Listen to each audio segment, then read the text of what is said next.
Well, good afternoon and welcome to this week's episode of The At Show. Sorry, there wasn't one last week. I hope you missed us. And this week, I want to talk a lot about video conferencing. The main reason is I've got two conferences coming up this week, and so my mind is completely focused about it. And I just want to share some thoughts. Are you zoomed out? Are you seeing way too many conferences? Are you in the midst of actually trying to work out which tool to use, which should work best for you? Are you actually using Teams or using Zoom or using Google Meet? Well, this is the place to come to actually learn a little bit more about the practicalities of it. So really, video conferencing requires an awful lot of work, groundwork. For instance, what I'm doing on Wednesday is for Assistive Technology for All, and it's aimed at educationalists. And we're putting together, we have a set of online speakers, and we're also organizing breakout rooms. And so I just want to share some thoughts about that. Obviously, I can't share the data, but I can show you some of the features that you need to consider in that. So let's consider how that might work for a Zoom meeting that we're constructing. So what I'm going to do is I'm going to share my screen in a minute, and then we'll come back and look at another tool, Microsoft Teams, how that works and how it can really help you. So here we go. Let's click on the share button, and I will certainly show you what I've been up to and what I've found out. So the very first thing I found out about Zoom calls is the need to actually have them into your email address, particularly if you're setting up a personal call or one where you want to invite one or two people to it. That works. But also there is the need to actually go to an organized meeting. Here is my meeting. And essentially I've set this up on the browser, which is zoom.us. And the thing that I'd like to draw your attention to is this area here. Because what it does, it actually enables us to generate a form that you can then use to publicize your meeting, registration, and people have to register to join your meeting. So I'm just going to show you how that works. And I'll just save this for the moment. No, I don't want to notify people because it's just really a set of that. So here is the meeting registration form. And you can see I've included a graphic and then the description of what the conference is about, and then some details about who is in it. Sorry, don't need to look at my address, but there you go. That's my address. I don't mind you knowing that. And you click on the register button and you get an email with the link to the conference. But what this also does is it actually captures all that information and puts it on a registration form. Sadly, one of the drawbacks is that the information is not able to be downloaded as a file.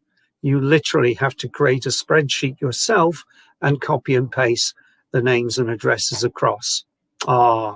Yes, I think an export feature would be very useful if you're organizing a large event.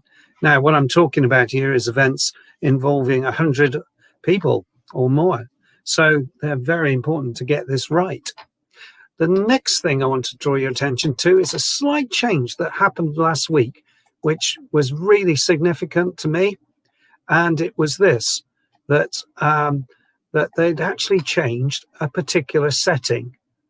Now, when I'm demonstrating or telling my colleagues to demonstrate, I say to them that it's best to use the screen and desktop, which is a feature that Zoom has incorporated into it as standard.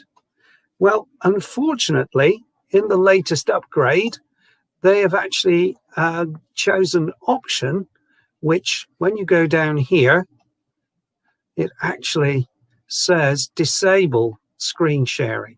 This could catch people out, particularly if they're demonstrating.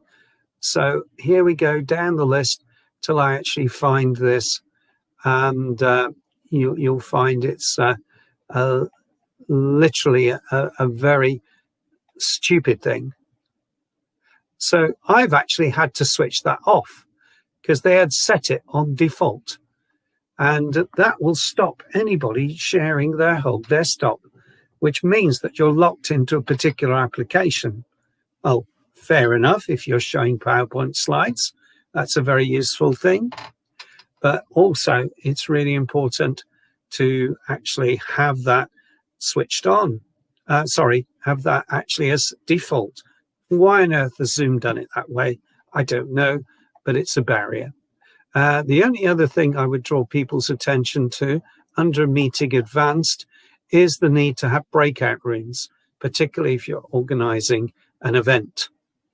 You can also do remote support here, but that is a different kettle of fish. And I've never found the caption services very useful on Zoom, but others have. And also you might want to create virtual backgrounds. So there is a lot of useful things here, including how to switch on a poll so that you can actually poll your attendees to your conference. And that might be useful to some of your people that you've got coming to your conference. But yeah, switch that off. It's really frustrating. There we are, polling. So you can have polling there. Also ensure you have a co-host. A co-host is essential to make a good conference work. And we just love to have people helping us out, which is very important. Now that's in the settings, and obviously your meeting will not run well if any of those points are not taken into consideration. One thing I would also say is if you're running a large event where you have speakers, then I suggest that you have your waiting room.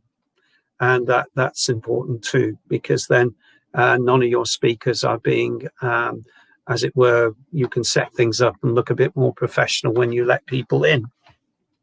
So that's basically how to set up a meeting in Zoom. And I do say the registration is a really important part of running a large event. So what are our alternatives? Right, I'm going to stop sharing my screen at the moment, and I'm going to come back to me. So there are two other major ones that come to mind. One is Microsoft Teams, and the other is Google Meet. And all have different ways of making things happen.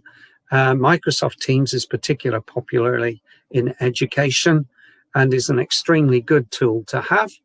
And I'm going to demonstrate now how you might want to incorporate a Teams meeting into an email, or to actually run a Teams meeting via a connection and see what tools or availability you have. Okay, so let's share screen again, and this time I'm going to take you to my emails over here, and have a little click over here, and you will notice that on Office 365 you've got Teams built in here, and that's also on the free version. So we can then move across to Teams and have it appearing on our desktop. It does take a little while to load. I found that to be the case. And then you have various different groups or sets of meetings. But if you just want to set up a call or an audio call or whatever, you can set that up quite easily within Teams. You can also have information coming through. So if you've got a particular event going on and you want to record some things, you add that into here and create channels and posts. I love the wiki idea, although I've not had opportunity to use it yet. But you can put in ideas here and people can add to that. It's like having a collaborative event going there. So you can also chat with your colleagues on Teams. So it's very good for integrating some of the aspects of your work. And lastly, the calls. So you can have some contacts and give them a call, or you could use your top contacts book here. And at the moment, I don't seem to use these facilities, because what I tend to do is I actually use the facility to actually do it through the calendar. So let me show you how you could do that. Here we got a digital access group, and that's a group I'm part of. And although you can't see the chats or the files, it would keep a record of some of the things that happened in that meeting. And there is a kind of link to a OneNote, which is Microsoft's linking feature. I'm hoping to learn a lot more about Teams, because I do think it's very flexible. So let's see how we could set up a Teams meeting. So I wouldn't do it within Teams. I would go back to my Outlook.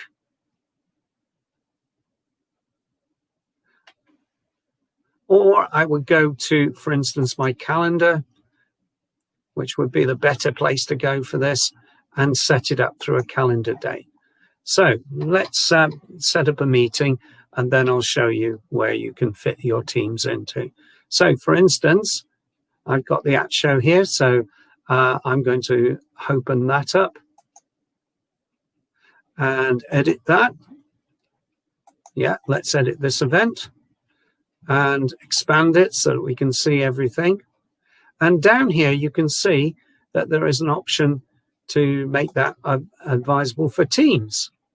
So when that happens, down here will be populated some information about Teams so that you can set up a meeting with that. So I'm just going to click on that. And you'll see it says whether you're working from home or meeting with people, automatically adding Teams to your meetings helps people feel included. That's right. So here's the setting, the information, and the events you create. So this tells us how you can set your appointments and how much nagging you go. Add online meetings to all meetings. Well, I don't particularly want to do that, particularly on this one. So let's go back in again. And if you notice now, we've got join Teams. We've got a link, and there are more informations of dial-ins if you come on the phones. So easy peasy to get that organized so that you could send out a whole email to a whole bunch of people to come along to your Teams meeting, and that will be achieved. So let's stop screen sharing that particular one. Come back to us here. Hello again, everybody. And the final bit of the equation is Google Meet. And how do you set up a Google Meet? And how does that work? Well, again, just like Teams, you actually set it up on your calendar. So I go to my Google account. And I'm just going to go and switch back to calendar here on my Google account. And say, for instance, I want to put in the @show down here. What I would do is I would double click on it. And you'll see immediately that I've got the option to add video conferencing. So if I click on that, I've got two choices here. Because I've got an add-in for Zoom, I can either have that as a Zoom meet on my Google Calendar, or I can have a Google Meet. So I'm going to put a Google Meet there. And I'm going to put in the @show. Right, so what you have to be careful of is any changes in here. If you change this at any point in the future, please be aware that your start time may be okay, but your finish time could be on a different day. For instance, the 17th, which would make it go over a day, which is not ideal. So do watch that. If you're setting up a regular meeting, you can set up an option there to come on any particular type, whether it's weekly, monthly, or even a custom one. And when you create this event, it goes on your calendar. So make sure you choose a calendar that is not going to be used by a lot of other people, because shared calendars are pretty much there. So at the moment, I've got it shared on my personal calendar that I use. So if I click save there is the @show. And if I double click on it, there is the join Google Meet. Now, if I want to send it to people, I can send it on here, and I'll just send it to myself on my Barter email. So there we go. So I've got a meeting between 2:30 and 3:30. It's a join Google Meet, and now it's saved. And if I go to my emails, it will actually appear in my emails, and you can then see the details of such a thing. Okay. So I'm just going to go and see if this can come in. Oh, wait a minute. I am stupid, aren't I? I didn't send it here. I sent it to my Google email address. So what I'll need to do is just go across here and click on Gmail, and my meeting should appear here.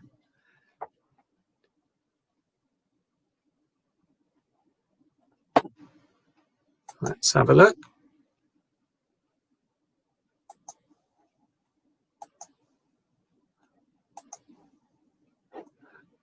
Okay.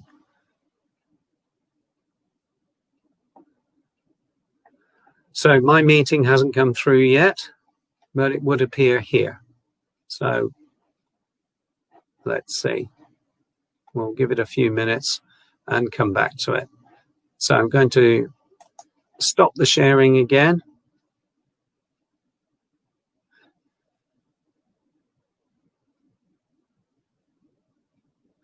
And hopefully in a few seconds, when I come back in again, we can then share again. Come back. I'll just take you through that last bit with Google Meet.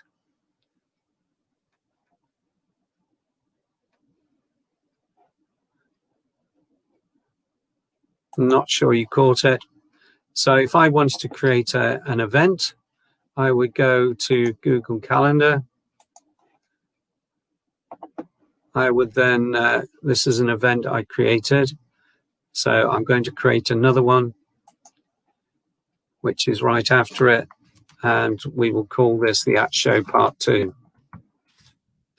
And this is going to run from 3 o'clock to 4 o'clock. And I can add video conferencing there. And I can choose between Google Meet and Zoom Meet. So I'm going to choose Google Meet on this one. And I've then got an event running at those times, and I can then save it. I can also go back into it and edit it and add a guest to it. So this time I'm going to send it to my Outlook. There we go. And this time it's going to send to there. So let's see if this does better.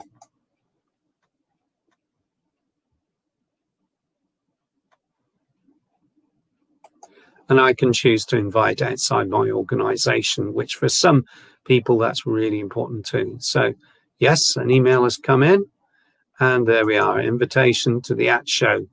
And that's what you get. There is your link to the Google Meet and the phone details down below. So that's really as simple as you can. And of course, you can invite as many people as you like to that. And there is probably a limit of about 100 to 150 people on a Google phone call. But you have to have G Suite, and that is your cost forwarding on that. All of these tools require payment, even the free version, which will limit you considerably. So if you're putting on conferences, I would strongly advise you don't use that. So yes, we have such wonderful things that help us do things. So we have Zoom, we have Google Meet, and we have Microsoft Teams. These are the three most popular ones, and they mostly work through the calendar.